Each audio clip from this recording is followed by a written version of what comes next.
Is there a way that you can close your camera Let's on see. your end? There you How's that? go. Fantastic. It's fantastic.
In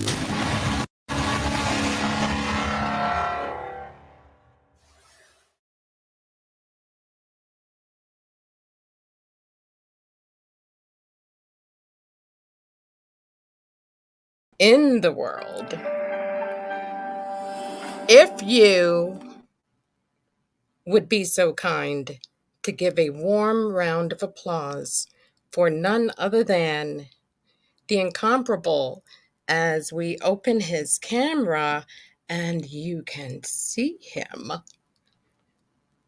Ladies and gentlemen, wherever you are in the world, please put your hands together for none other than Mr. Mark Christopher Lawrence. Hello, Mark. How are you? Would you be kind enough to open your camera? How are you? Hello. Hello, hello. Welcome back. I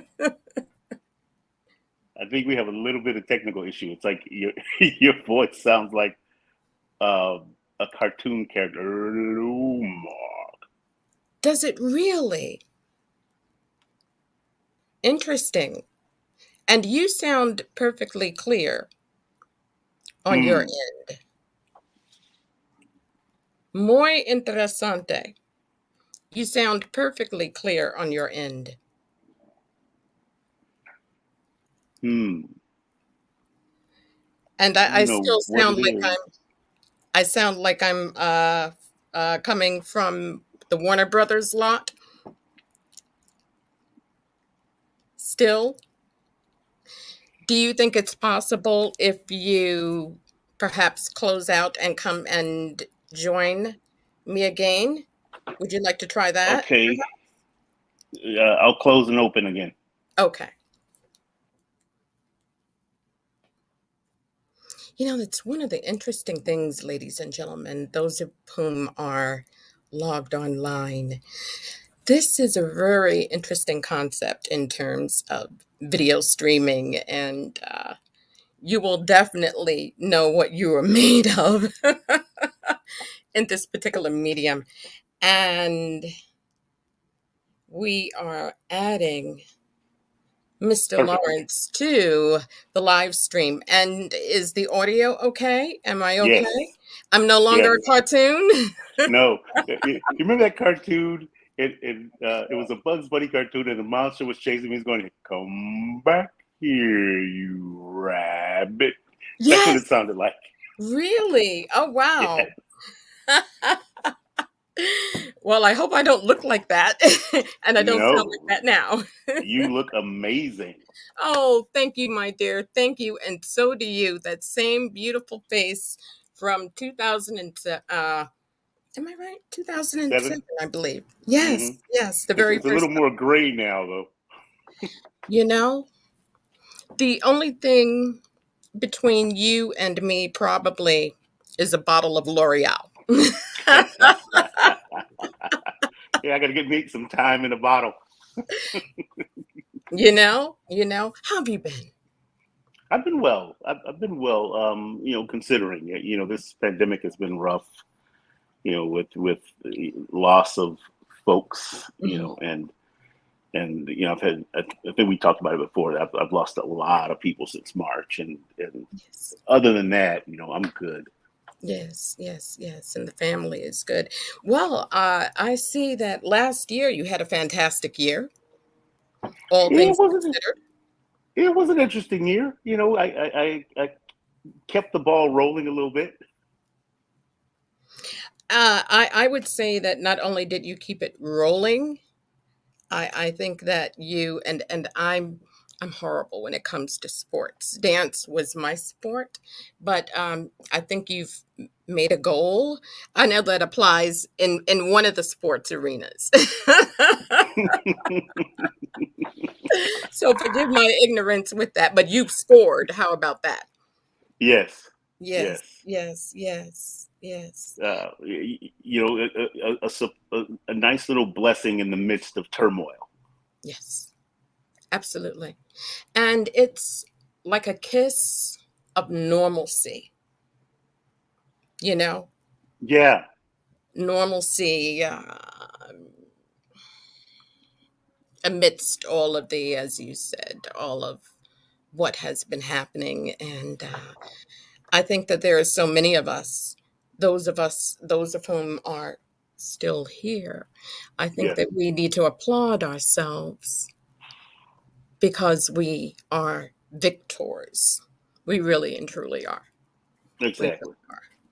Yeah, yeah, yeah.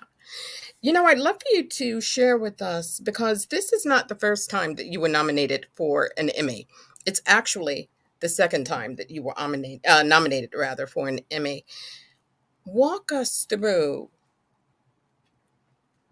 that experience of learning that this in fact has taken place. Well, both of my nominations came last year. Um, you do the work and you let it go, which is what I do. It's like I do it and let it go and hope that it's good. Yes. And apparently, it was good twice last year. One was a daytime Emmy, and one was a regional Emmy.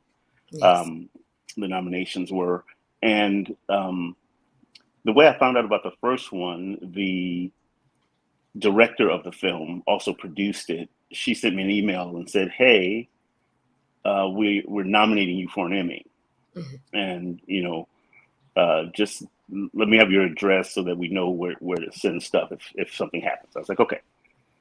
And then about a month or so later, sure enough, there's a nomination, and I get a thing in my email that I'm nominated for an Emmy, and they send you like this official sort of letter thing, and I got that and a certificate that said I was nominated, and that little film was a cute little film, The Flourish, about a little girl, chasing her dream, Mm. and and it happens for her.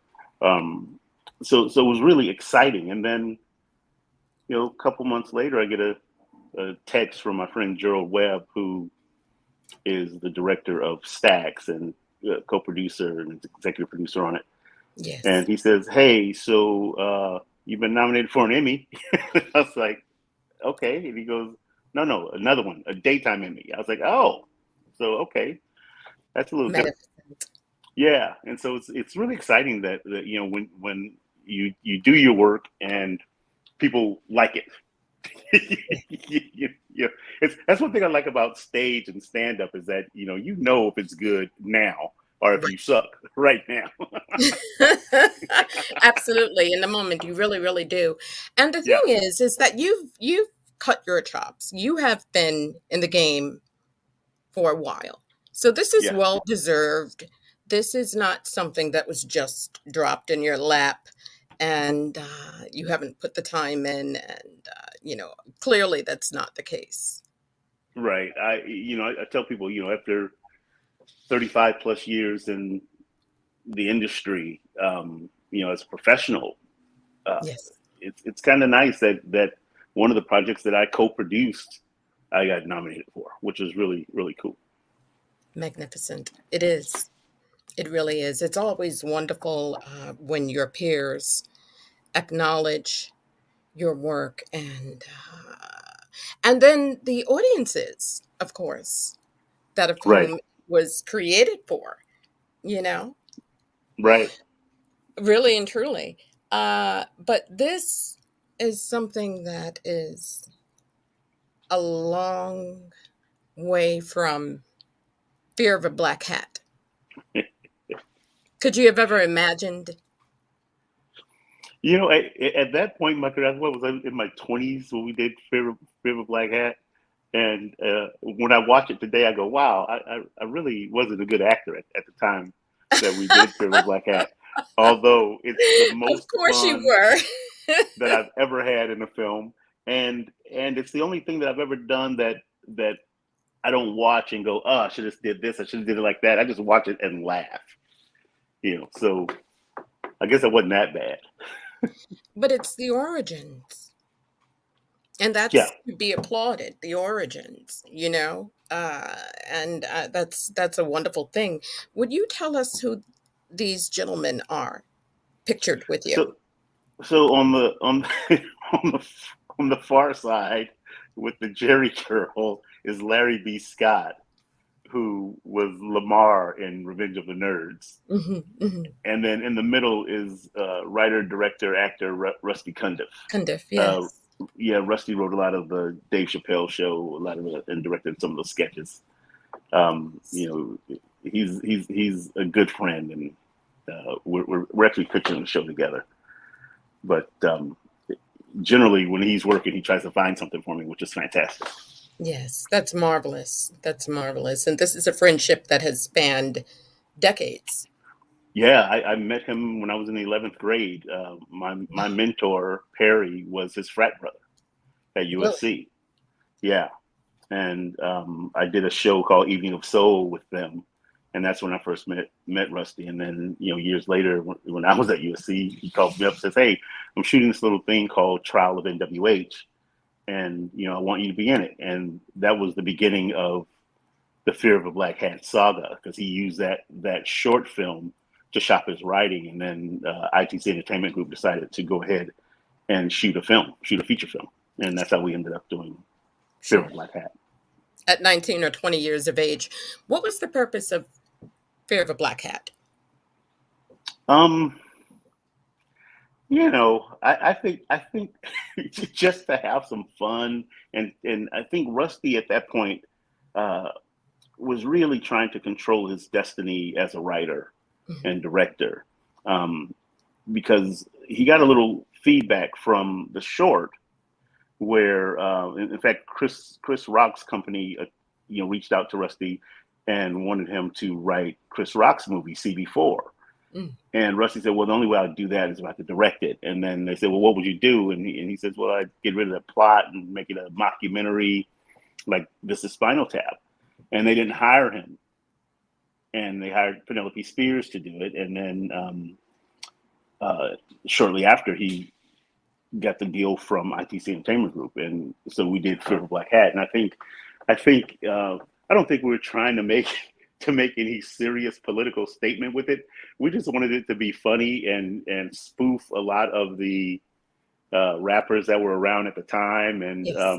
I still get messages in my inbox and on posts when I post pictures from different rappers. And that character that you just showed on the screen, that's when the group broke up. And so I was spoofing Prince B from PM Dawn. Yes. Yes.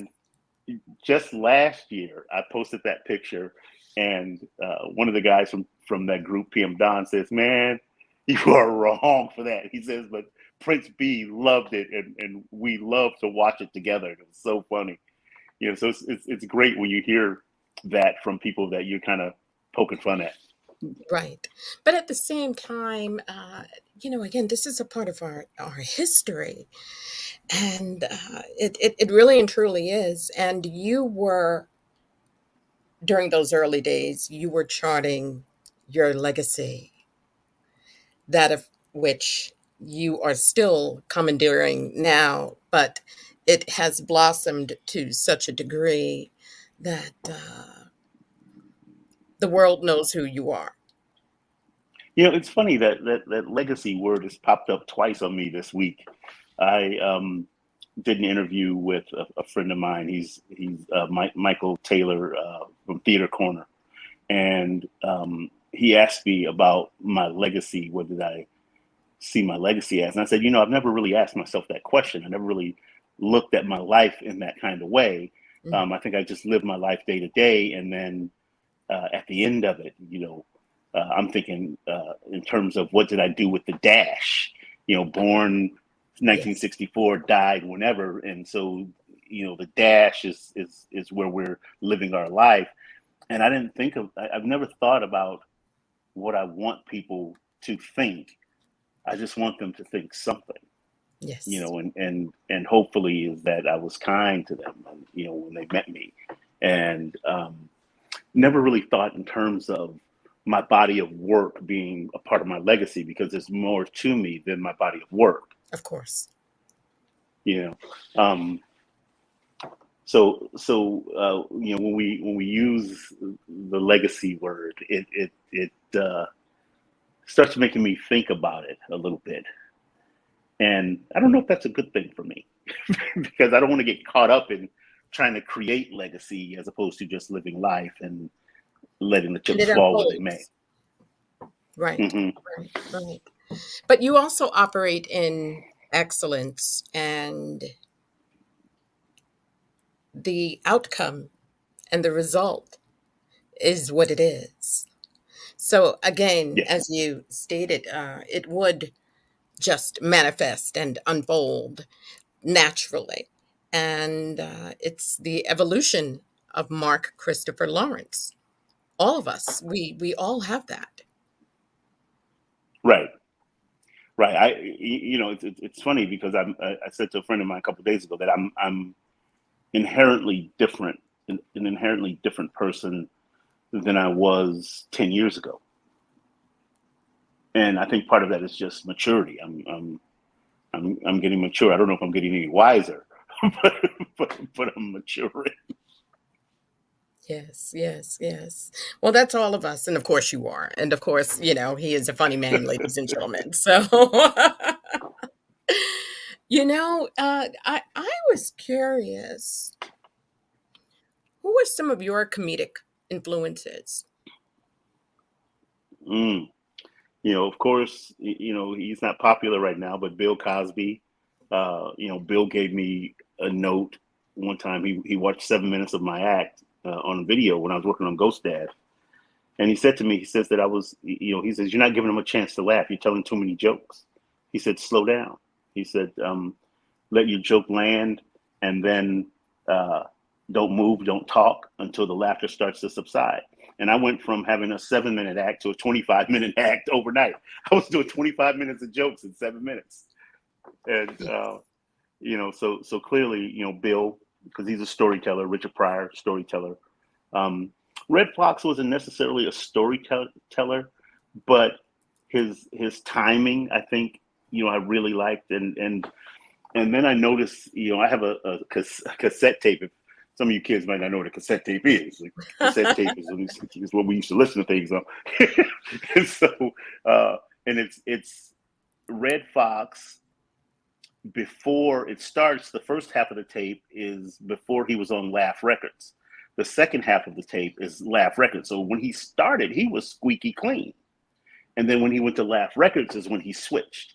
Yes, And but funny both ways, right. you know, and and then working with different headliners, I kept getting the note, work clean. You can always work anywhere when you work clean. Robin Yeah. Harris told me that one day. We were working in a park, and his act was exactly the same that he was doing at Comedy Act Theater, but not dirty at all in the park. And I was like, that's interesting.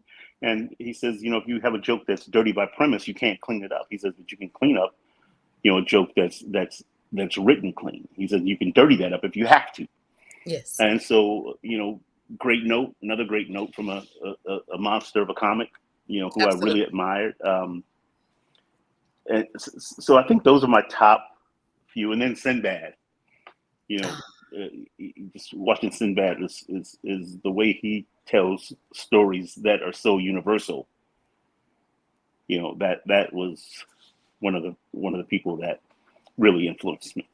Sure, sure. That's beautiful. He first came on my radar during the Star Search days. Star Search, Yes, me too. yes, yes, yes, absolutely. I Absolutely. was That's amazed at how funny he could be in, like, that 90-second spot that they give you, on the show. It's like 90 seconds. I don't have 90 seconds. I'm still saying hello. 90 seconds. that's because you listened to Mr. Cosby. You took his Right. advice. You're taking your time. I got I got to speed up. So There's a happy medium, huh? yes, yes. Well, I don't think you're doing too shabbily. How about that? Thank you. Yeah, well, I think part of it too is that when you tell stories, it's like the pace is important. Yes, Of how you tell the story, where you speed up, where you slow down, and just little techniques that you use, to make the story more interesting. Sure. And like sometimes if somebody opens for me and their energy is really big, and I want to bring the room back down to where I need it to be, and I'll start off with their energy. I'll start off fast with that big energy, and then I find that uh, once I'm there and I get them, then I start slowing it back down and bringing it to a space where I want to live. You Yes. know, and sometimes if the energy is just way too big, and I go, okay, that's going to be hard to follow with that and keep that pace. So then I'll come out and I'll sing, and that changes the mood of the room. And then once you have them quiet, and then you can do whatever you want to do. Right, right. That's fantastic. That's fantastic. I would love to know, what are your thoughts about comedy today? I think today, comics are the older comics are who they are. They do what they do, and a lot of them, because the audience has become so thin-skinned. We as Americans have become thin-skinned, and a lot of the old school guys get in trouble because you say whatever it is that's on your mind, and even if you're just pointing something out, people get offended by it. And it's like don't take the sound bite, look at the whole bit and see the context. I'm not bashing you. I'm pointing the thing out. If it happens to hit home with you, then whose fault is that really? Yes, yes. But Yeah. I have a question, Mark. Hmm. Who validated this modern cancel culture?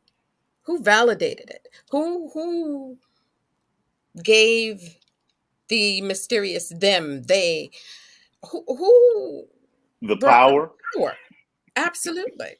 Yeah, I don't know. I don't know who validated it, but there's lots of groups that are jumping on the bandwagon on it. And it's from a performance standpoint. As you're working, sometimes you might edit yourself as you go because you're thinking, well, I don't want to offend them, and who is them? And I think Right. as artists, we just have to do what we do, and then if somebody gets offended, then either let's have a conversation about it or deal with the aftermath. And so me, I'm at that age where I have I'm getting close to zero tolerance for BS and even less tolerance for compromising what I'm doing when I'm on stage. Yes. And so then the chips are just going to have to fall where they may if I say something that offends somebody. I think I can't worry about somebody wanting to cancel me. And I think one thing like with Dave Chappelle, for example, um, because he's in a power position, the cancel culture, even though it tried to cancel him a couple of times, couldn't. Right. And I think that even on a level where I am, or where other comics in sort of my level are, we can't be afraid of being canceled. I think we have to just do what we do, and sure, maybe somebody may not hire me because of something I said, or maybe um, that ship has sailed, but I'll still work. Yes. You're not starving. Exactly. That's a fact. As I look at my neck on screen. You're perfectly fine. It is amazing to me when I think about it, and how, and you as a comedian, do you believe that political correctness can actually cancel out comedy as we've known it at some point? If we don't bring this to a denouement. um, I think it's already disrupted comedy Mhm. as we know it. I don't know that it can cancel it out completely because people are going to find a way to say what's on their mind.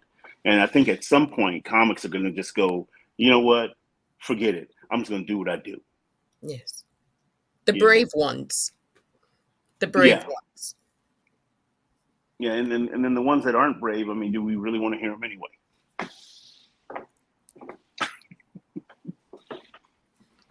Is there anything you won't do? Are there any topics that are off limits for you during stand I up, don't think so. ladies and gentlemen? I think I can talk about anything.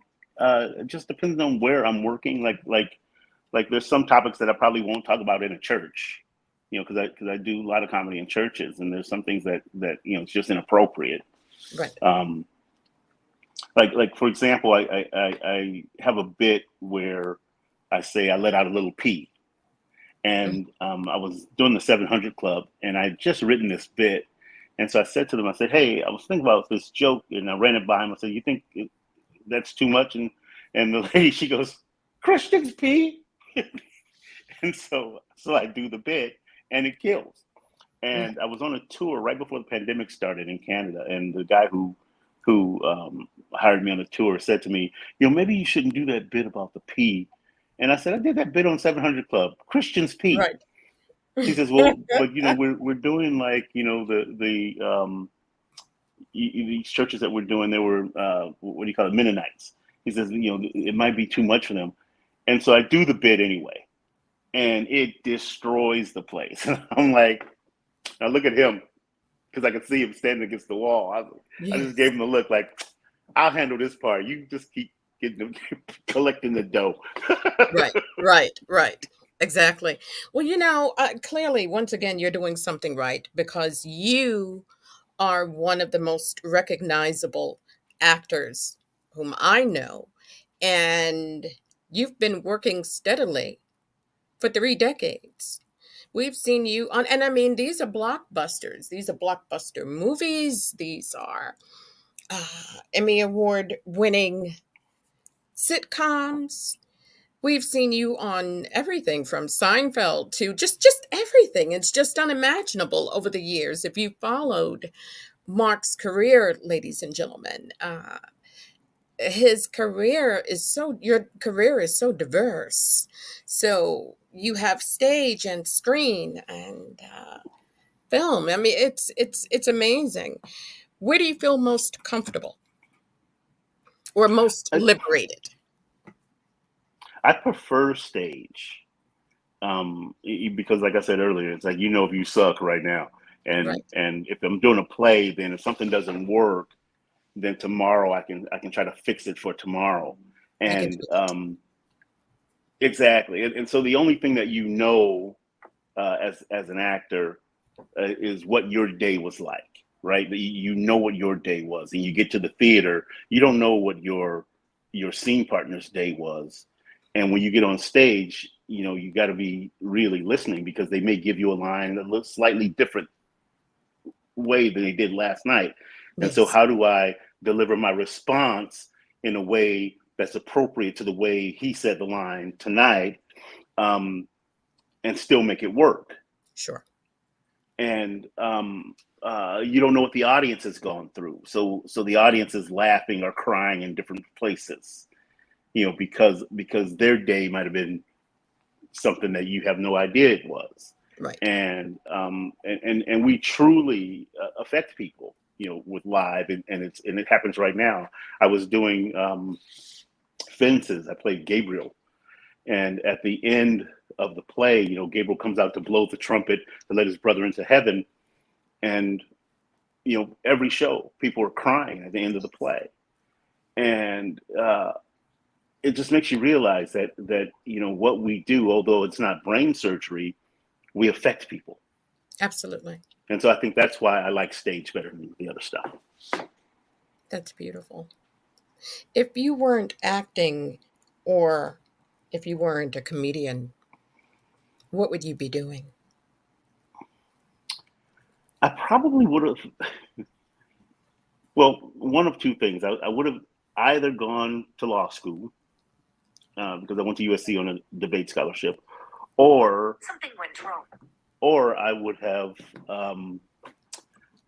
probably found my way into wardrobe in movies and TV because it's like when I'm working, those are the people I hang out with. I hang out with like the people in wardrobe because they know where to get stuff. You Yes. know, it's like if you got a piece of wardrobe that you like, it's like, hey, where did you get this? And they know. Yes. And Yes. so I think I like wardrobe better than anything else on set. Uh, Other than directing, I'm directing a little bit now, and I like that. But wardrobe is probably where I would have been. Yes. Yes. That's very interesting. That's wonderful. And all of these things overlap. They're all interconnected, you know? Yeah. So that's a wonderful thing. I want to talk to you a little bit about working with James Cameron. Mm. James is an interesting cat. He knows what he wants to see and the way he wants to see it. Very very much like a performance artist. You know, I Yes. worked with Reza Abdo years ago, and Reza would say, "Mark, run down here, say your line real fast, scream, fall down, then go." And and then he goes, "No, wait, no, run down here, scream, say your line real fast, fall down, then go." Yes. Okay, so very specific. And James was like that. He was very specific, and sometimes even if he hasn't written a line for it, he would come to me out and say, "Mark, what would you say right here?" And I throw something out, and he go, "Oh yeah, cool, come with me." And then so we get into the scene, and he'd have the camera set up, but he knew exactly the way he wanted that scene to fold out. It's not like he came to work and tried to figure it out on the day. It's like he knew what he wanted to see. You Sure. know, there's a scene where we're chasing Linda down the hall Yes. in the Yes. The hospital, famous scene. and Absolutely. she was you know, in super shape. She was working out, you know, twice a day, 6 days, 7 days a week. And my Yes. character's title was Burly Attendant. And so at one point, you know, we're running down this hallway. I think he's got the steady cam going. He's got three other cameras going. And so she turns the corner, and then we turn the corner, and we're shooting this thing at like 3 in the morning. And she's running full speed. And so me and the other burly attendants are chasing after her. And so probably after about 10 takes, he says, "Hey, you guys try to stay closer to her when you're running down the hallway." I said, "You got to slow her down. We're burly attendants." Don't forget who we are. Right. I love that. I love that. But he was, you know, he knew what he wanted to see, and it shows in the work. I mean, when you see the work, it's like it's very specific. Yes. Yes. Absolutely. Well, clearly, clearly, the Hmm. results are astounding. You know, Change there's the way we watch movies. oh, absolutely. Absolutely. I can't tell you how many times I have seen that film, the first one, the second one. Hmm.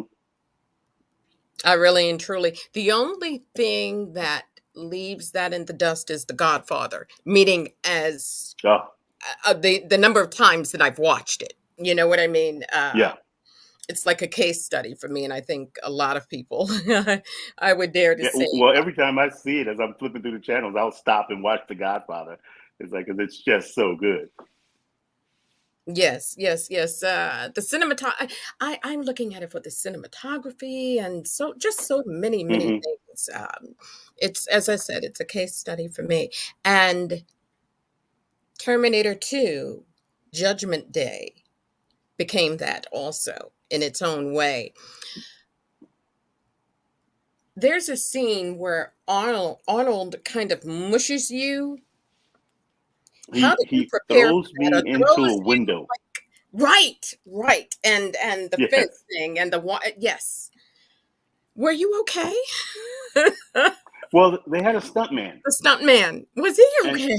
yeah, so we're down on our knees, and so I would come up, you know, to just about the standing position, Yes. and then they brought a catapult in, and then they bring the stuntman in, and he stands on the catapult, and then they do the rest of the scene. Arnold grabs him, looks like he just throws him with one hand, into the window. And I wanted to do that stunt.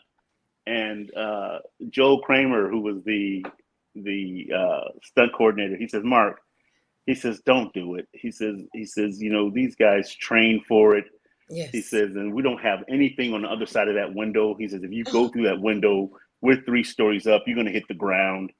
He says, so you can act. He says, so why risk that?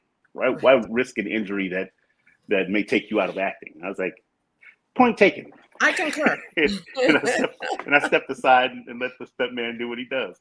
But my Yeah. best friend, Lennon, when he saw it in the movies, he said, that's not you. He knew it wasn't me. He could see. Yes, yes, yes, yes. But it's such an awesome film, and in actuality, an awesome role. You're right there with Linda Hamilton and insane, You insane, know, really and and she truly. was such a lovely person. It's like every day I'd come to work, she'd give me a hug and a kiss and say, let's have some fun today. I was like, yeah, let's have some fun. Yes. And then years later, I saw her again. She did an arc on the TV show I was on, Chuck, and she just still sweet as she can be, just a lovely lady. Yes. Absolutely. Absolutely. That's wonderful. That's wonderful. You mentioned Chuck. Can we talk about Chuck a little bit? Sure. Probably television wise, in the top 2 of everything I've done, the most fun I've ever had working. You know, it's, you know, toss up between that and Fear of a Black Hat is the most fun. And Yes. then, you know, the George Wendt show is probably right in there too, just because of the people involved. Right. You know, I mean, we had a big cast on Chuck. There were 10 of us, Yes. and Yes. and it was fun being on set with everybody, and everybody was lovely. Um, I originally was read for the character of Harry Kane, which I didn't get, and then we get a call. You know, said Josh Schwartz loves you. He wrote this other part, and he wants you to play that instead of Harry Kane. And you know, maybe hire by, and I ended up doing every episode first season, and then they made me a series regular second season. Yes. And but just a lot of fun. You know, Zach Levi, arguably one of the most genuine, generous people that I've ever worked with. And I'm so happy for his success. You know, he's in Shazam and Kurt Warner, and you know, he's singing on Broadway, and I just saw an interview with him yesterday on YouTube where he's talking about how he's been trying to get the movie, a Chuck movie, going. Really? And so it How sounds like wonderful. he's close to getting something done. I don't know if it's going to be a movie or if it's going to be a reboot, but he's in conversations with the creators, and it looks like there's some traction. So we'll see what happens. Stay tuned. Well, tell us, and yes, we shall stay tuned for that. Tell us a little bit about the character, Chuck. The Chuck character or the Big Mike character? Chuck, Big Mike, and the relation between the two. You were Big Mike. So I was Big Mike, and Chuck was sort of an unwitting spy in the first 3 seasons, and you know, he gets this thing in his head. But Big Mike is sort of a no nonsense boss who really didn't want to do any work. He believed in the power of having other people do it. Yes. So uh, uh, perfect, just perfect for a boss.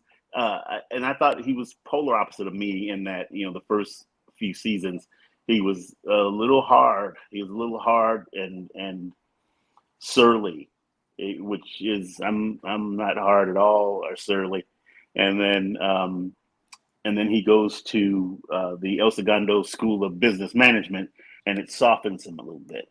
Mm. And I kind of fought against that a little bit because I enjoyed playing, you know, for lack of a better term, the butthead. He's the guy that nobody really likes. You know, they fear him as opposed to respect him. And then after he goes Yes. to the El Segundo School of of business management, then they start to respect him. So I think that it was probably a needed arc for the character, but not as interesting to play for me, because once he got a little softer, it became closer to me, and I like the stretch. I was about to say, so it wasn't that much of a stretch for you. And you have Yeah, a fantastic reputation in the industry of being a kind, decent gentleman. I hope so. I try to conduct myself in a way on set, that people see me as a pro, and they want to work with you. And I think in life I'm generally nice to people, to everybody I meet, until you make me not. You know, you know what I mean? Because there's always that one person that will try to take you out of your space, but then once I recognize that, then I just cut them. That's that. Yes, yes, yes. Well, clearly you're doing a wonderful job of it, because you were always cast opposite A-listers. You were right there in the mix. You were right there throughout your entire career. And I always say I'm a part away from blowing up. it's like people who know my face, they don't really know my name, but and I realize that directly affects what you get paid, and whether you get offers or you got to jump through all the hoops.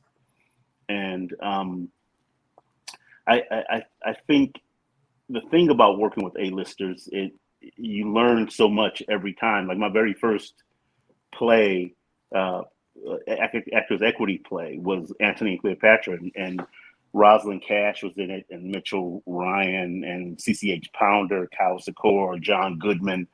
All these really awesome actors Magnificent. were in it, and it just makes your acting take a leap when you're working with somebody that's good. It's Sure. like either you're gonna keep up or get mopped up.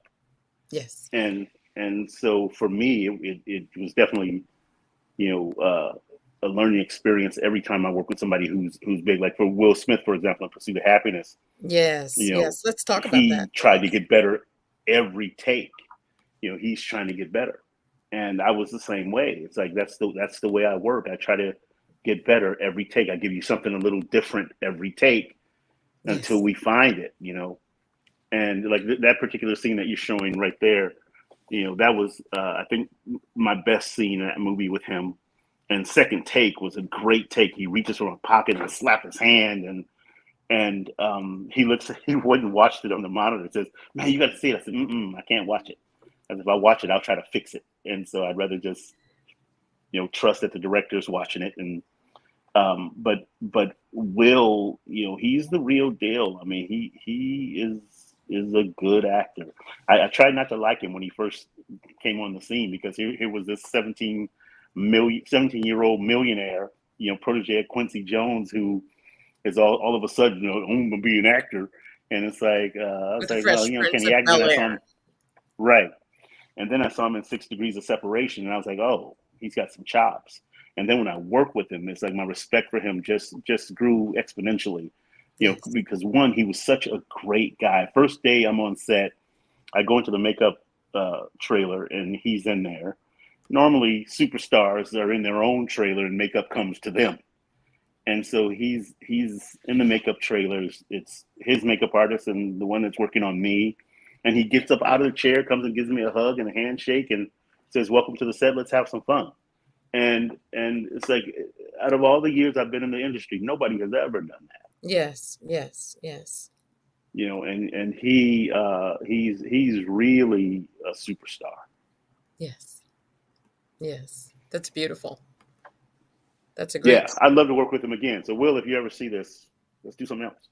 Well, that's fantastic, because I was going to ask that question. Who would you like to work with that you have not Oh worked with thus far? Living. man, so top of the list would be James Earl Jones. Mm. I met him in my agent's office one year. He and I had the same agent for a while, and he was just such a generous and kind man. And the play that I saw that made me want to be an actor, uh, I saw him in Fences at the Schubert Theater in Los Angeles, and Mary Alice was in it, and Courtney Vance, Yes. and James was riveting. Yes. Yes. And and then I went home, and I think that same night, Claudine was on, Mm. and I was like, "That's the guy from the play."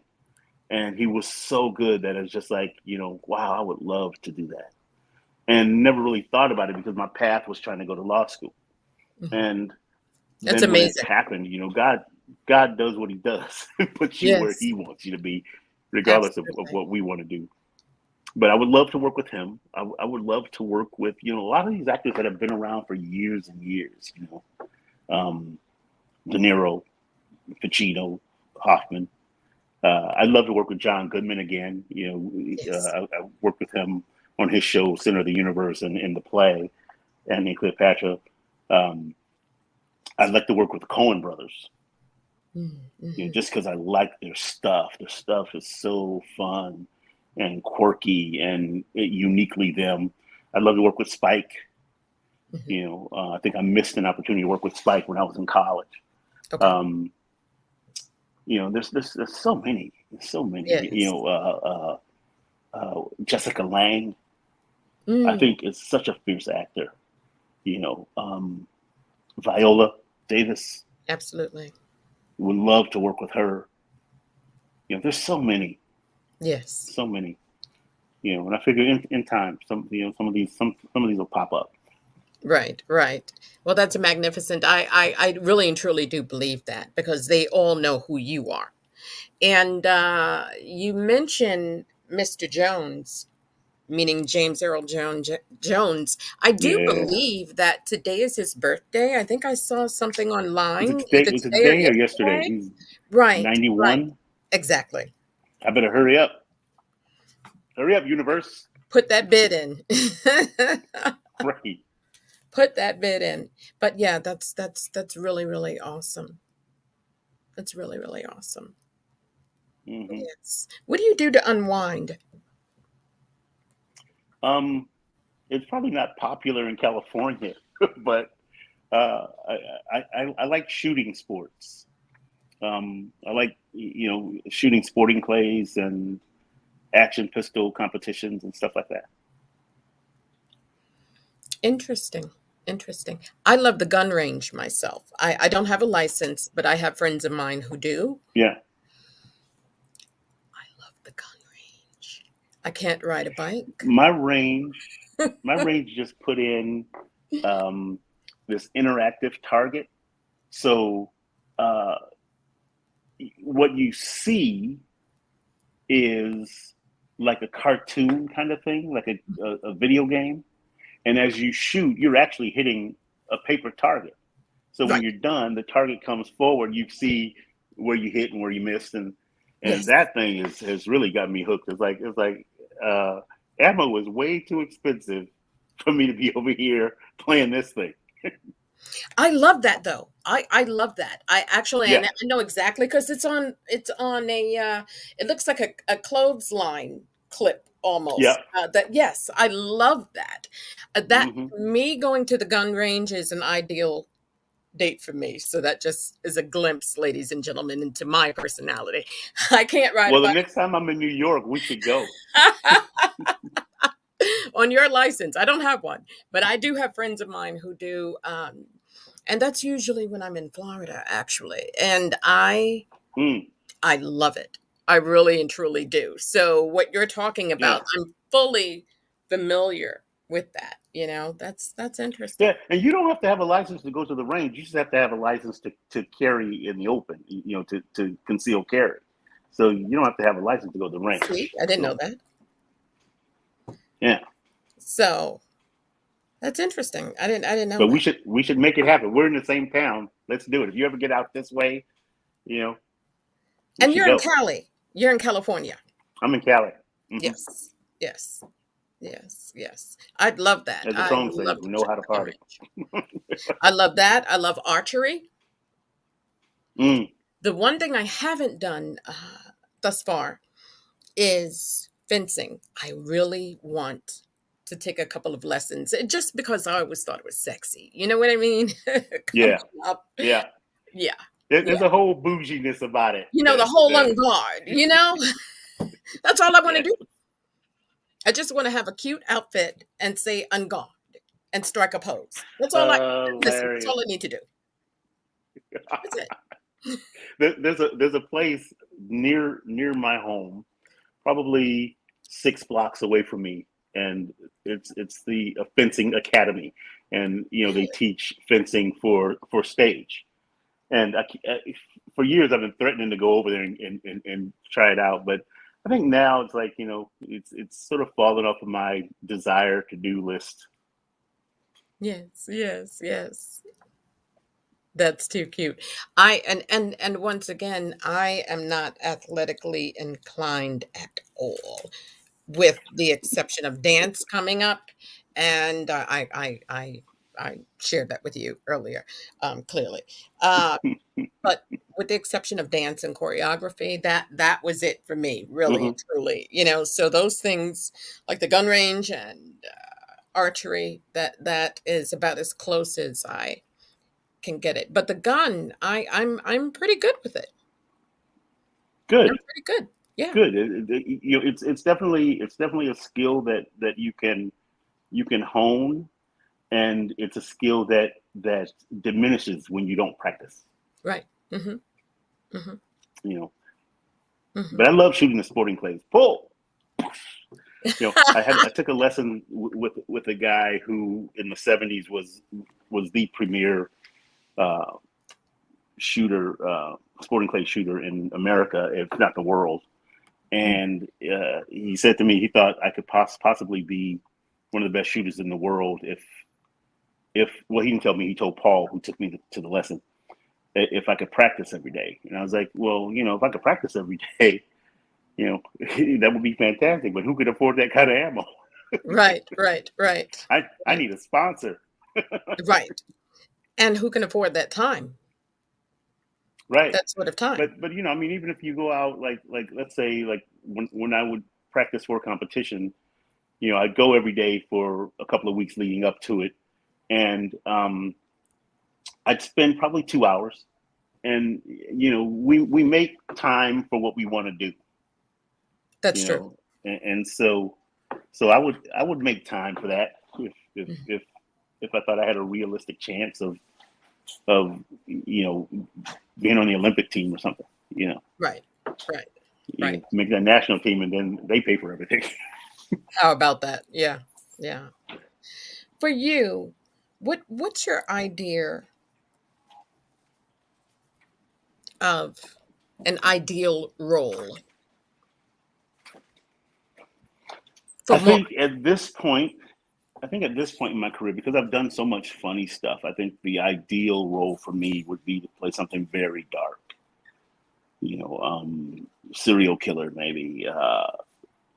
Something like that. I think just to get back to the roots of what um, my training is. I think I'm a better dramatic actor than I am a comedic actor. Comedy comes easy to me in acting because my chops are solid.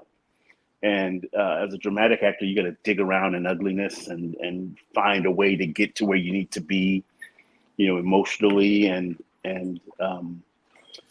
I think I work harder at it Right. than I do at the comedy side of it. And um, so, yeah, I think an ideal role for me would be something, a very dark character. Maybe he's a guy that's very likable. A lot of serial killers are. Mhm. Mhm. They're likable, and Personable. then Mhm. until they're not. And so I think that's a character that I would like to explore.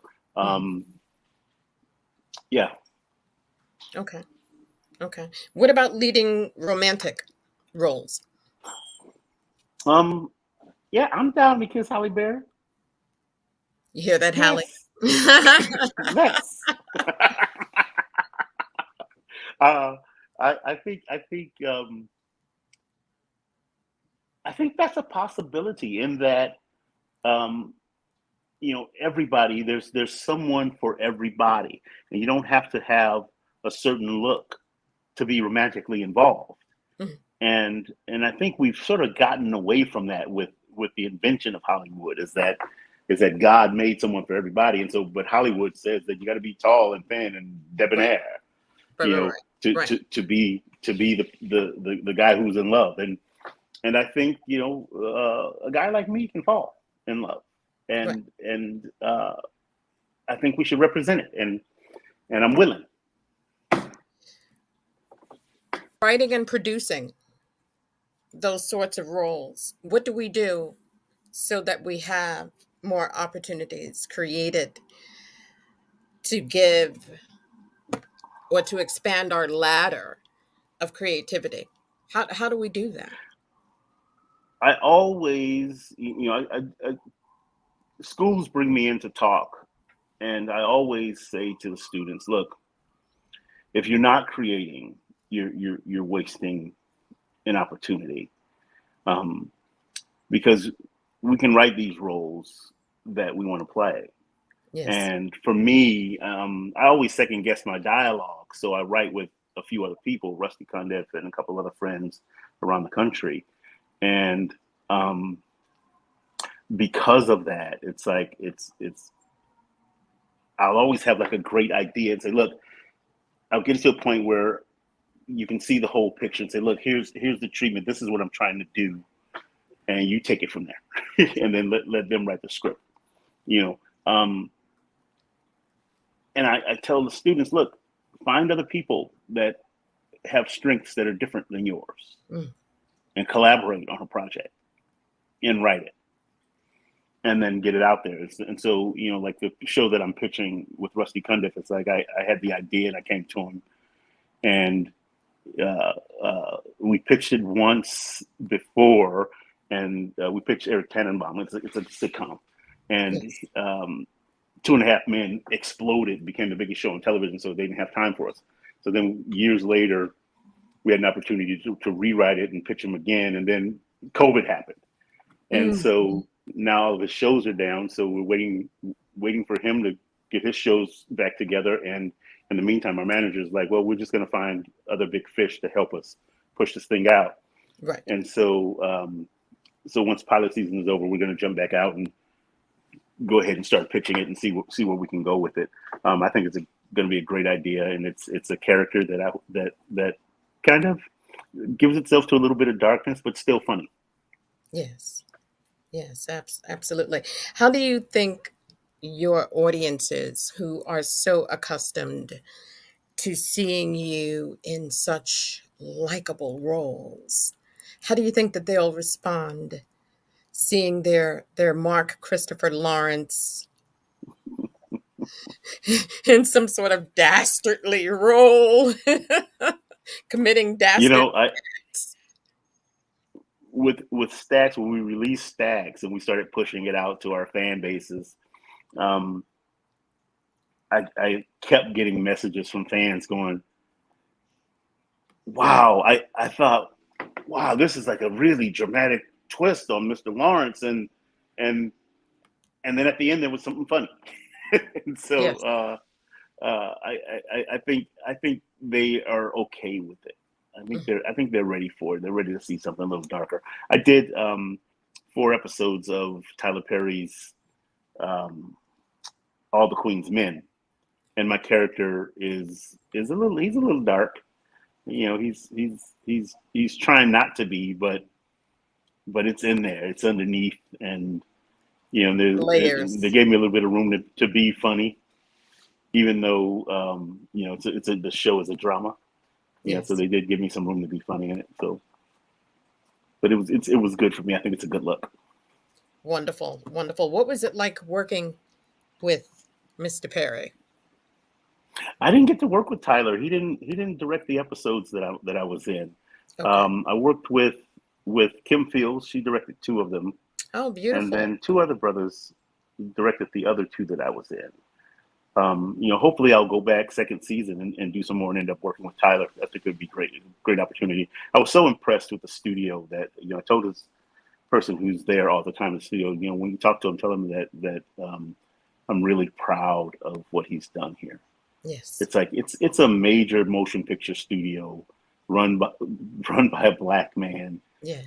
created by a black man, and it's one of the best in the country. I mean, I don't know another studio that has housing on campus. It's amazing. Yeah, yeah, it's really fantastic. That is really, really amazing. Really and truly. What would you like to see for us in Hollywood? Any improvements? Any anything that you can think of?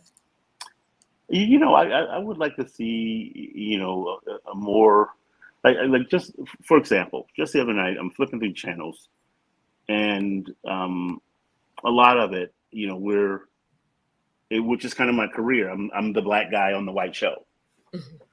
and I would like to see more representation. And not just for black people, but for all people of color.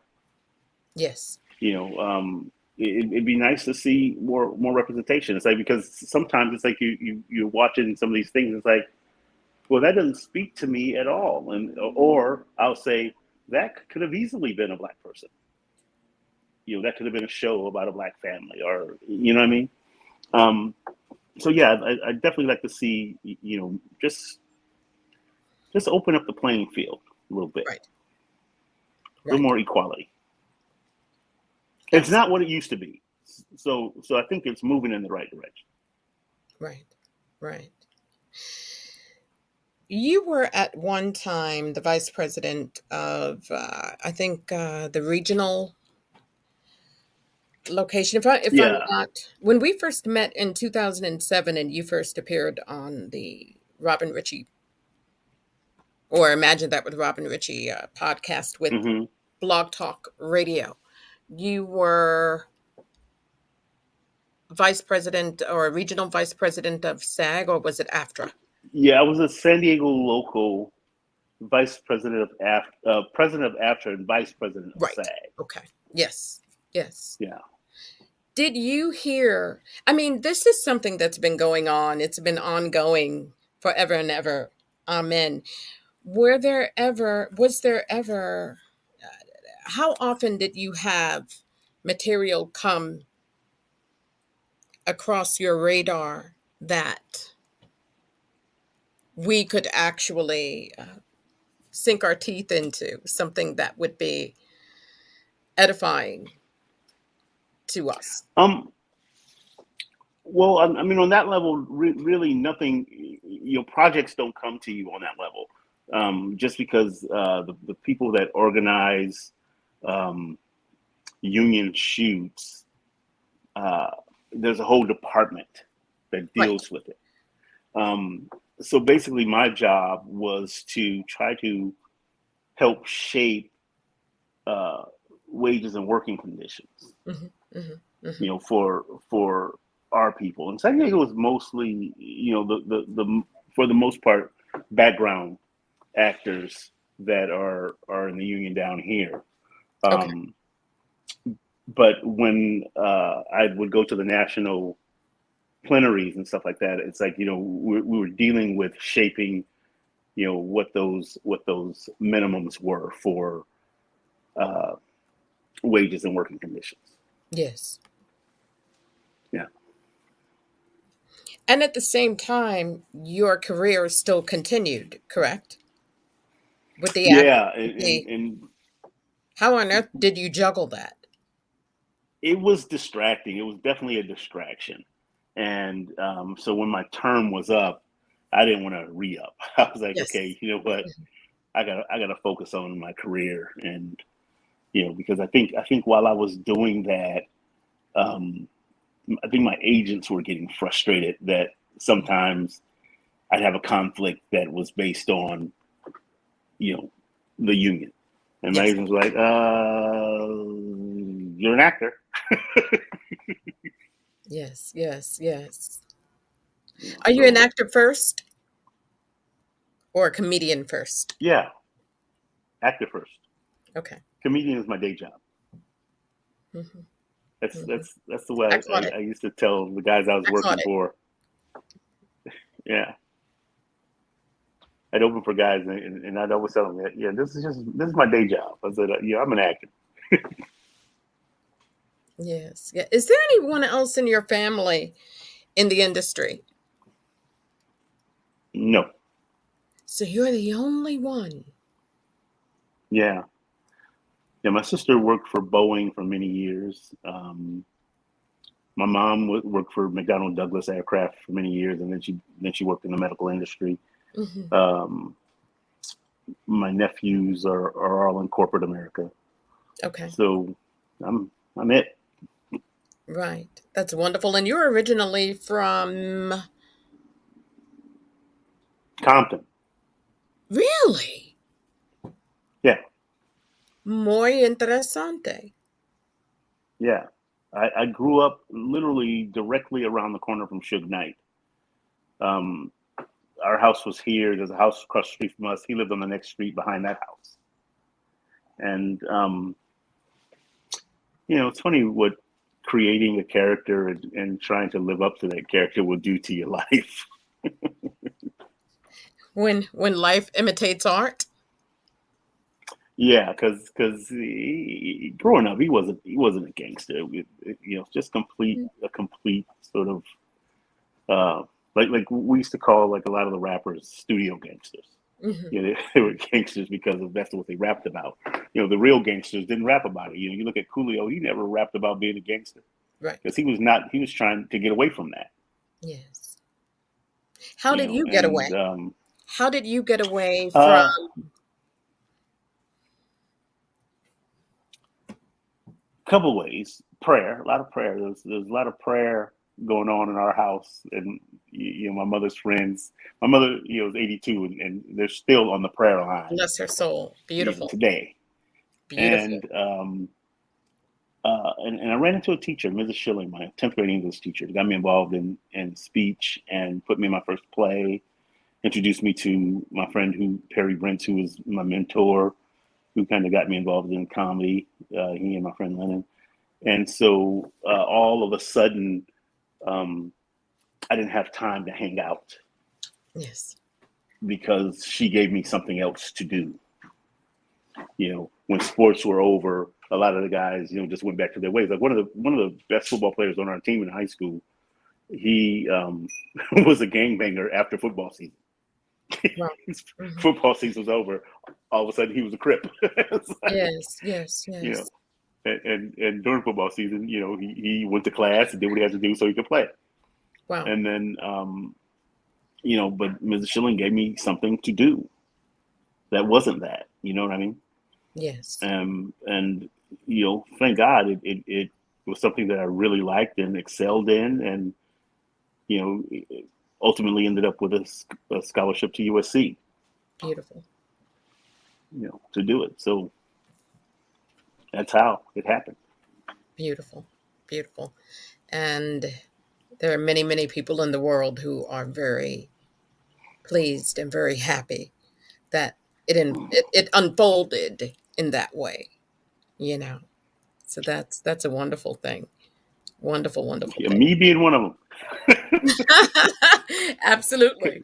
Absolutely. Because I look back on my life and I go, I could have easily gotten sucked up into, gangs or drugs or whatever. And and I believe that God puts you where he wants you to be. And you just got to listen. That free will that we have sometimes gets in our way. Sure. I remember, after high school, I stopped going to church because I felt like, I'm grown. I don't have to go to church if I don't want to. That was my mother's rule. And then as I got older, so I felt like something was missing in my life. And then I started seeking it out. And Yes. that's what it was. Wow, I need to go to church. I need to get me some church. Beautiful. You know, Beautiful. And that's another thing that I think is wonderful, that you are unpretentious and open about your faith. So that's a beautiful thing within your career.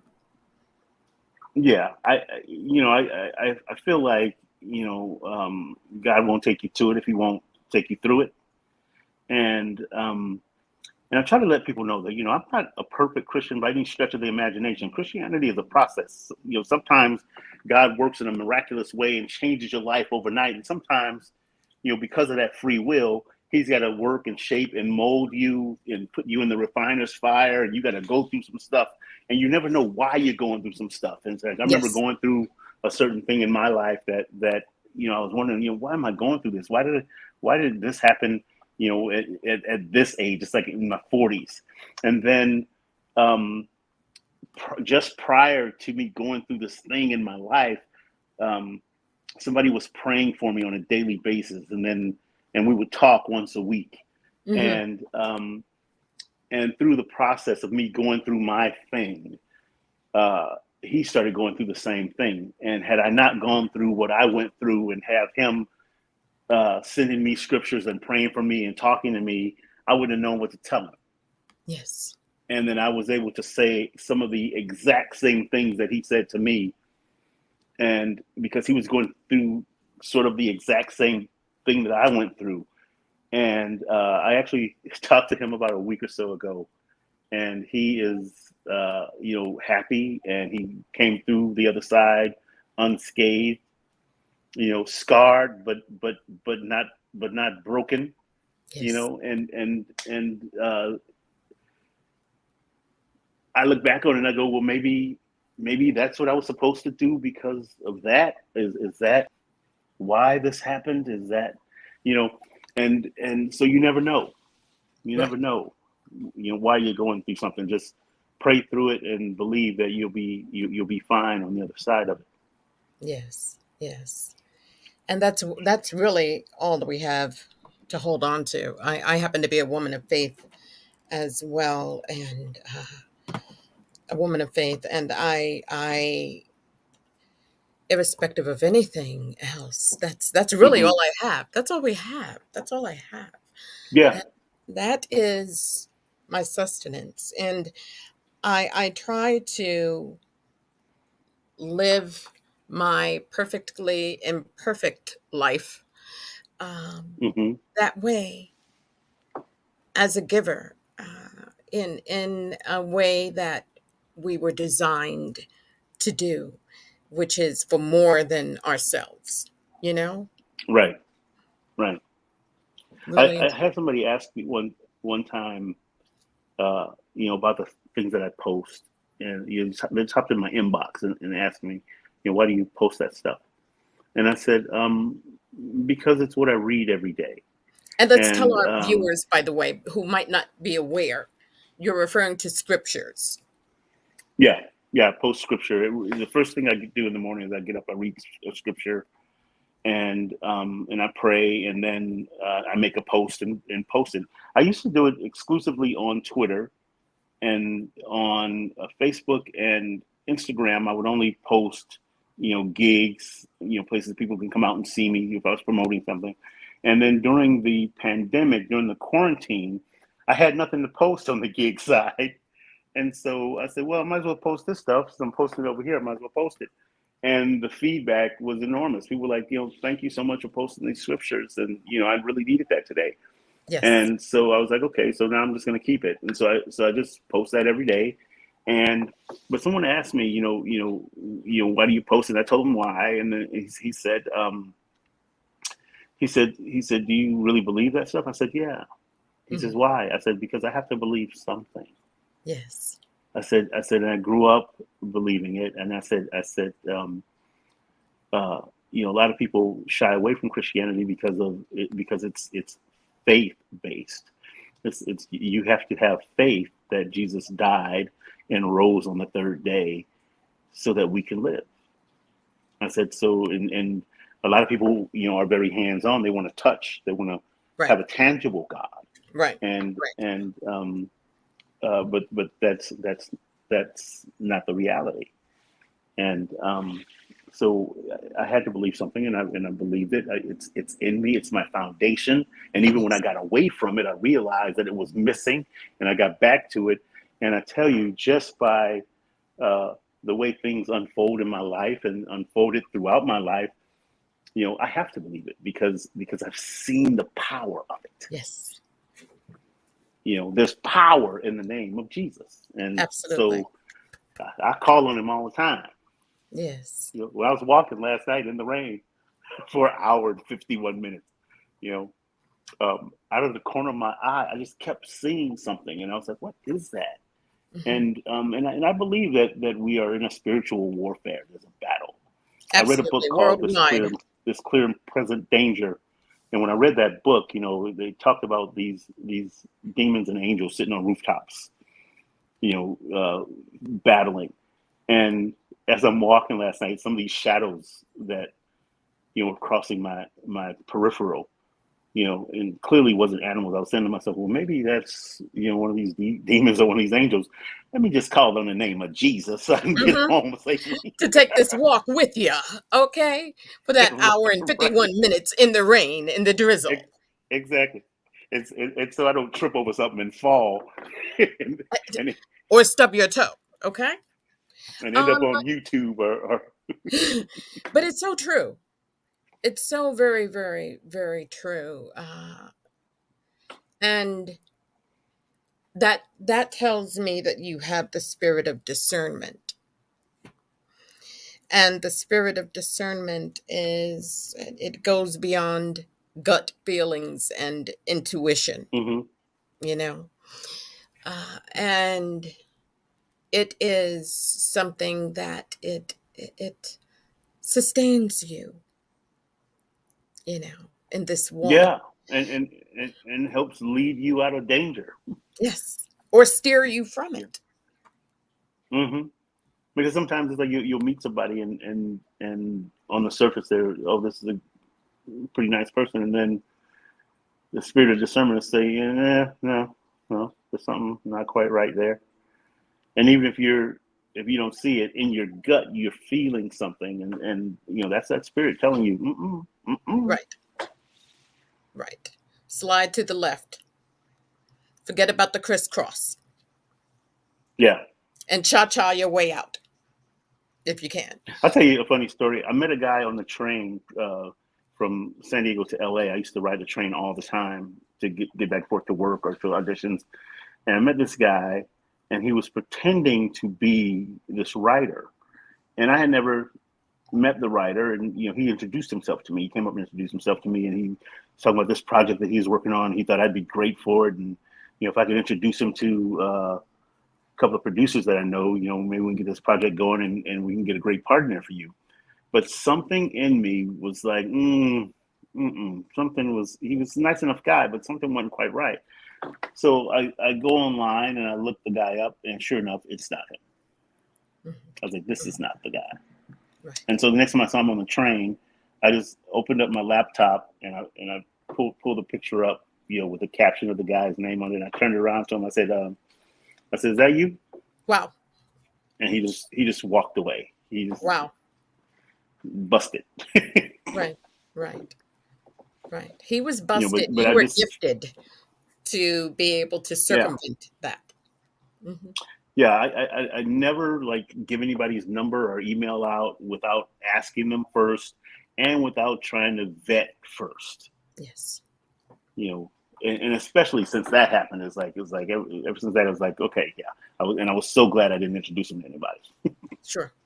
Sure. Absolutely. Absolutely. And we Hmm. have to be very, very mindful of that. And I hear what you're saying to the 25th power and being a woman. I We are. Well, yeah, in some ways we are more susceptible, you know. Mm. And so it's something that I take very, very seriously. So yes, I definitely I hear you. Hmm. Um, I'm not one who goes for diamond crusted carrots. Yeah. You know, I don't care how you dingle it and dangle it. Right. Right. you know, Exactly. it is really and truly what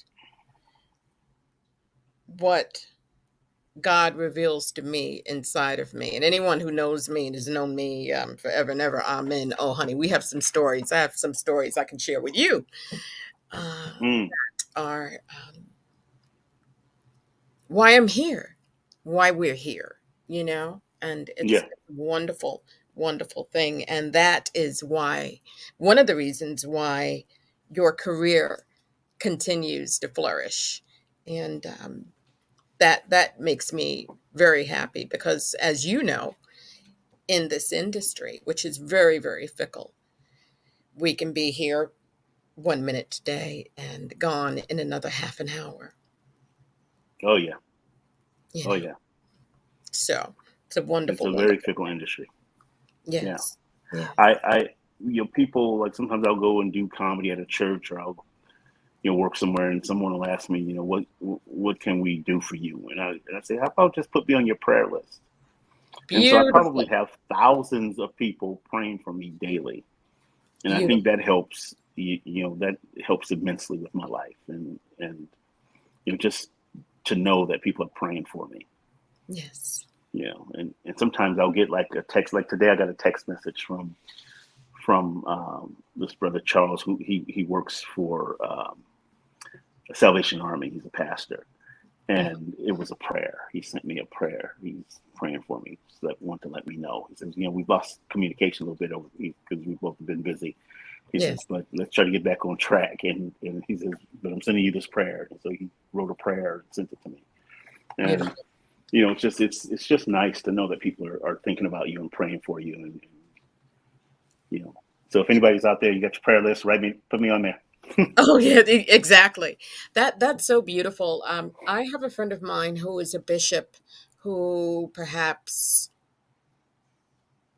17 years ago, I would say, yes, about 17 years ago, I was the director of media at his church, and he had a very small church in Hmm. Jersey, and in New Jersey, Newark, New Jersey, actually.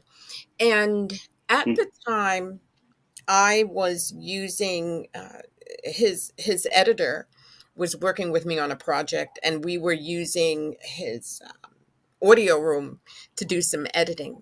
And this would be on Saturdays, consecutive Saturdays. I had this big project that was coming up, and he was very gracious to allow me to use it. But that meant that someone had to come to the church in order to let us in, right? So Right. if the bishop was available, he would do it, or he would have someone drive by and open the church for us or whatever.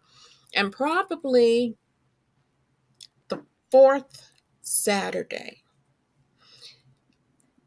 I was surprised with a set of keys to the church, Mm. and he gave them to me so that whenever I needed to come and use the audio room, and if the editor needed to come or whatever, now I've got the keys. Well, when I tell you, I ran around the entire sanctuary with the keys in my hands, like I'm on the Price is Right. I've got the keys to God's house. I've got the keys to God's house. As I'm weeping and I'm running around the entire sanctuary. And there were a couple of other people who were there also as well, the bishop. And they laughed and laughed, but they had no idea what an honor that Right. was to me. To this day, that outside of the birth of my daughter, my beautiful daughter, that's the greatest gift that I have yet to receive. And Mm. like I said, that was like 17 years ago or so. But I hear what you're saying, and I honor that, and that is really where our success lies. I believe, Oh yeah.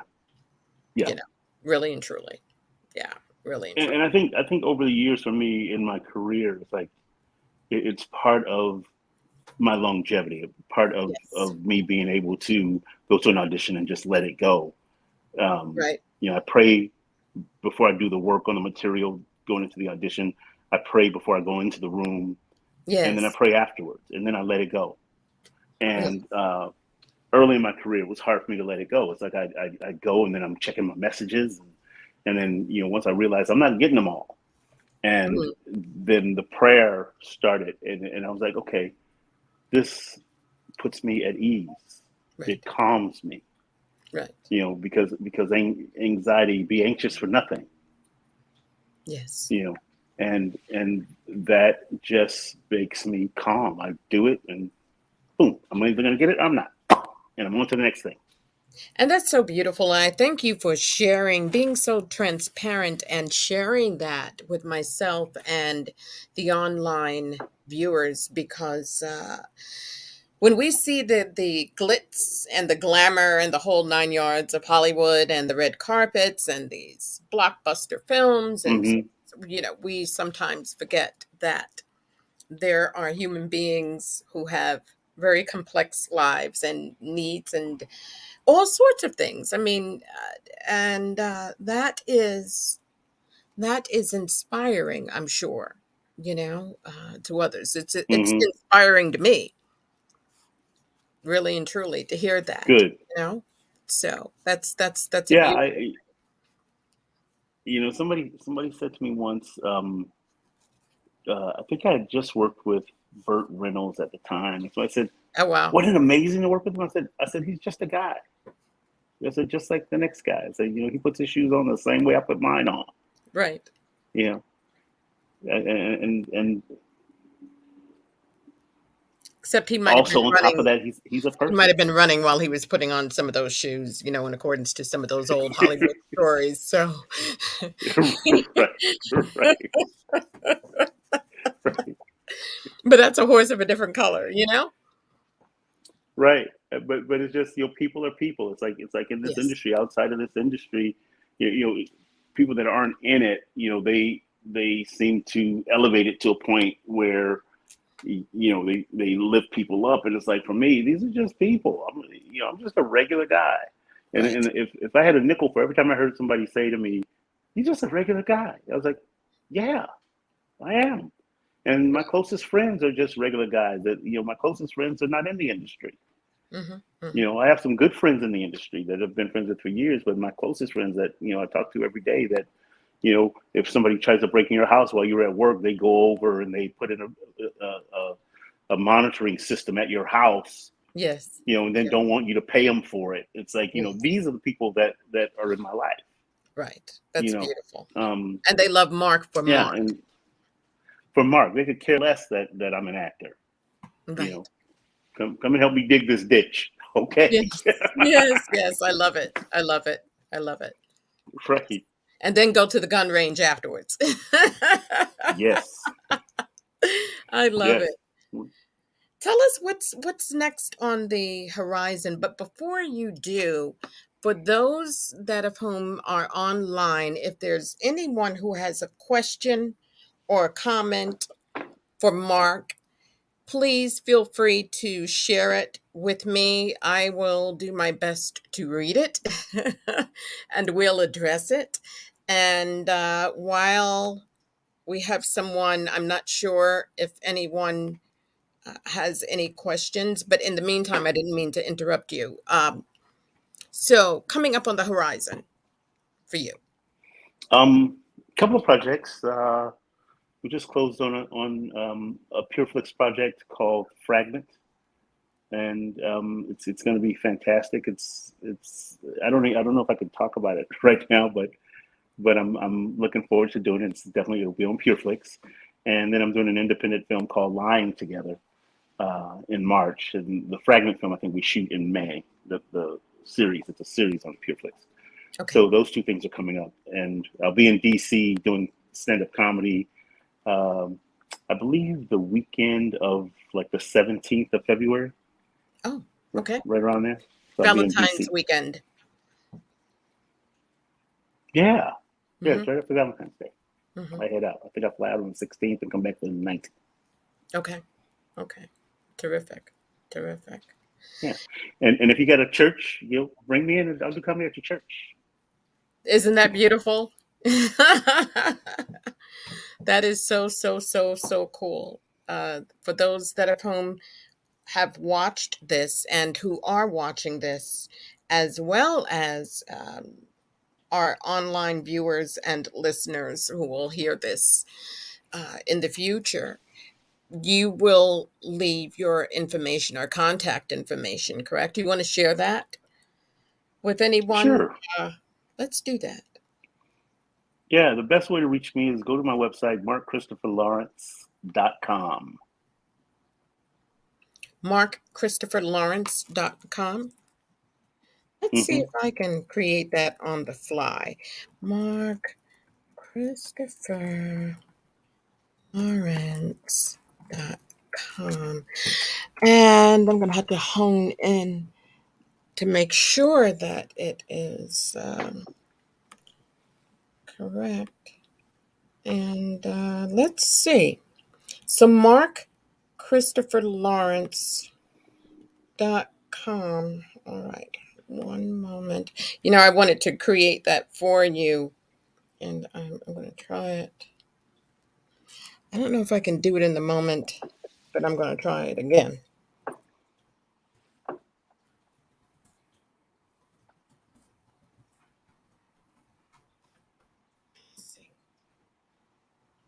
Let's see if we can do it. Are we right? Yes. MarkChristopherLawrence.com. Is that correct, Mark? Yes. So that's your contact information Mm-hmm. if someone wanted to reach you or to book you. Yep. Reach me or book me. Even when you scroll down, you'll see a little button that says "Book Now," and you Mm-hmm. click that button, and it'll take you to a page where you can book me. Or you can just scroll all the way down to the bottom, and you can see um, uh, the people that I work with. All my management and all that, and just call one of them. Okay, fantastic. That's fantastic. Mm-hmm. Well, I have kept up with you from the very first time that you were gracious enough to grant me an interview back in 2007. And it's just wonderful. It warms my heart. I'm always happy for people, the successes of others. That's what this platform was created for, you know? And Mm-hmm. to have seen your career over the years still flourishing, that makes me happy. And so it's just a wonderful thing. And is there a last word, a final word you would like to leave with our online viewers and listeners, eventual listeners? Yes. We're all going through a very difficult time in the world right now, and I just want to say to you all that it'll get better. In the meantime, reach out to those that you love and those that you care for, and even those that you don't love or know or care for. Reach out to somebody and let them know that you're praying for them. Let them know that you care about them. Because sometimes in this situation that we're in, we get a little isolated and we get a little down. I know when we were just stuck at home the whole time, there were many days where I just felt like, wow, I was all alone. Yes, And so people need to hear from you. So call somebody and say hello and tell me you love them. And I've lost a lot of people over the past year, like just since March, 20 people. mm, So so sorry to hear that. and then some of them is that I feel like I didn't say what they meant to me. Yes, So take the time to call somebody and let them know how you feel about them, and I'll be doing the same. Love you all. Take care of yourselves. Stay happy and healthy and safe. that's so beautiful. So very, very, very beautiful. I'm going to check our comments section once again just to make certain before we close out tonight's program. I thank you. I thank you for what you do, not just your career, but I thank you for what you do for each of us every day. The scriptures, the posts that you share, the words of encouragement. I thank you for that because I realize how important it is. And And I thank you for appearing on the Imagine That with Robin Richie podcast once again. So it's always Thank a you, pleasure. Robin. Thanks for having me. The pleasure is mine. So nice to see you. Thank you. Thank you. Thank you so, so much. And we're still here. Yes, yes.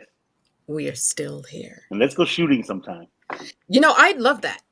I would love that. Really and truly. Yes, that would be Yeah. really, really cool. Yeah. My daughter actually lives in California. Oh, really? Mm-hmm. Mm-hmm. In LA? Oh, cool. No, she's just outside of San Francisco. Oh, so she's up toward the bay. Yes.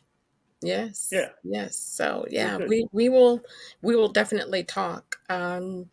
It's interesting. I don't know if you know Tammy Brown, who is a fantastic vocalist I interviewed perhaps a week ago or so. She's been singing recently, since last year. It's a project she's been participating with Bobby McFerrin, and I mean, she's been around forever. Mm, And when I say forever, meaning that she didn't just come a half an hour ago on the scene. right. And she has an illustrious career, but she's also out there on the West Coast. And I forget what part where she is specifically. But if you don't know her, Mm. maybe we can make a connection that you do eventually Yeah, that'd be you great. are actually able to meet her and connect That would it. be fantastic. Yeah, that's the other thing. I love being a bridge. I Yes. think that that's important for us. For people, for humankind, for mankind. Yes. And Yes. especially as you said, especially today. You know, we need those things Hmm. more than ever. Yeah, So yeah, for sure. yes, yes. So Mark Christopher Lawrence, I thank you once again. All of the all of God's blessings and